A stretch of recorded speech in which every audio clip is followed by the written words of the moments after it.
નમસ્તે, હું ગઢવાણા અસ્મિતા ગુરુકુળ મહિલા કોલેજમાં અભ્યાસ કરું છું. આગામી 30 ઓગસ્ટના રોજ યોજાવા જનાર ઇન્ટરનેશનલ સેમિનાર અંતર્ગત આજે હું તમારી મુલાકાત અમરસિંહભાઈ સાથે કરાવીશ કે જેઓ 1960થી દીદીજી સાથે જોડાયેલા છે. તો આવો તેમની સાથેની કેટલીક વાતોથી આપણે દીદીજીને ફરી યાદ કરીએ. જ્યારથી તમે દીદીજી સાથે જોડાયા ત્યારનો તમારો અનુભવ કેવો? પહેલાં તમને બધાને નમસ્તે. દીદી સાથે 1960 સ્વસ્તિક ગૃહમાં જોડાયો. હું 1962માં મુંબઈ, ત્યારે દીદીએ મને બોલાવેલો. ત્યારે મને બાબો કહેતા. હું બહુ નાનો હતો, 15 વર્ષનો હતો અને નાનો હતો. બાબા, તારે આ કામ કરવાનું છે, તારે આ કામ કરવાનું છે. એટલે એ બધું કામ મને બતાવતા અને એ કામ હું કરતો.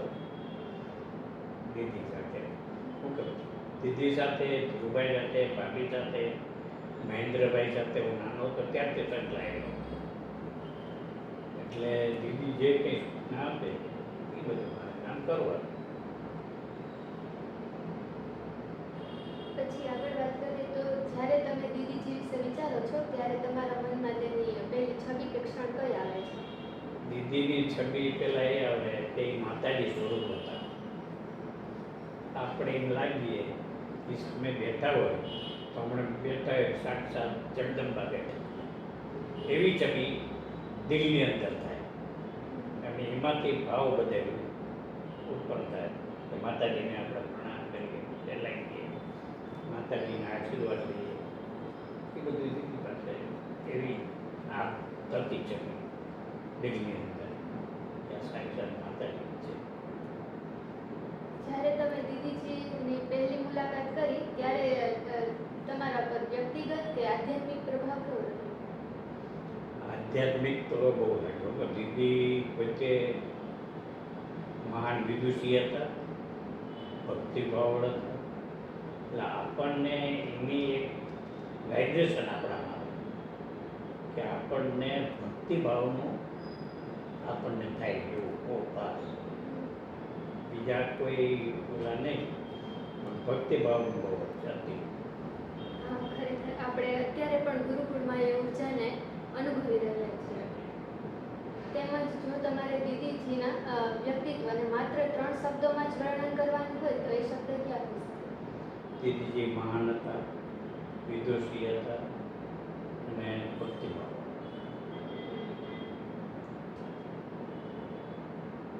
દીદીજીના જીવનમાંથી કોઈ એવો ઉપદેશ કે જે અત્યાર સુધી તમારી સાથે રહેલો હોય? દીદીજીનો ઉપદેશ એ કે બધાની સેવા કરવી, ગાયોની, વડીલોને માન આપવું, પડોશીની સેવા કરવી, ગાયોની સેવા કરવી.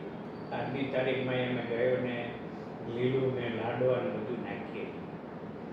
અને દીદીજી બધાય માટે પોતે મહેન્દ્રભાઈ માટે, બા માટે, ધીરુભાઈ માટે, જયભાઈ માટે, બધાય માટે મને સૂચના આપતા કે ઉનાળો આવે ત્યારે આપણા ફરતા ગામડામાં પાણીના માટલા હોય, પરબ ભોગીને કહેવાય, એ માટલા અમે આપવા જતા. આ મહેન્દ્રભાઈ તરફથી, આ દીદી તરફથી, બા તરફથી, એવી રીતે અમે માટલા આપતા. અને દીદીએ સૌરાષ્ટ્રમાં ચંદ્રમૌલેશ્વર મહાદેવનું મંદિર એ પણ એમને કરાવી. પછી અંજની માતાજીનું પણ જીર્ણોદ્વાર કરાયો એમને. પછી બાપુજીનો જ્યારે જન્મદિવસ હોય પ્રોગ્રામ કરાવતા. એ પ્રોગ્રામ બહુ ભવ્ય થતા દીદીજી. એની રાતના કોઈ સમય જ ના રહેતો. અહીં પોતે જમવા આવે તો 10 વાગે આવે, 11 વાગે, 12 વાગે આવે. પછી બધે બેઠા હોય, બહાર બેઠા હોય, ધીરુભાઈ બેઠા હોય, મહેન્દ્રભાઈ. હું દીદી પાસે આવું કે દીદી હવે હું જાઉં છું, આપને કંઈ કામ નથી ને? તો દીદી કે તો એક ઘરથી બીજા ઘર ગયા, આ તારું પહેલું ઘર, ઓલું તારું છે, એ બીજું ઘર. દેખે કહેતા. અને બા છે તારા દાદીમાં છે, તું અમારો દીકરો છે.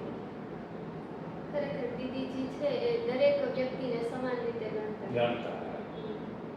અને જો દીદીજીના વ્યક્તિત્વમાંથી સામાન્ય લોકોને કોઈ માર્ગદર્શન આપવાનું હોય તો એ શું હશે? પણ દીદીજીનું એક જ ધ્યેય માર્ગદર્શન હું બધાને આપું કે સેવા કરો, વડીલોને માન આપો. કે એ બધાને માન આપતા, નાનાથી મોટા સુધી બધાય. એટલે એમની પ્રેરણા ઉપર એમના જીવનની પ્રેરણાથી એક જ લેવાનું કે વડીલોને માન આપો, વડીલોની સેવા કરો અને પૂજન કરો.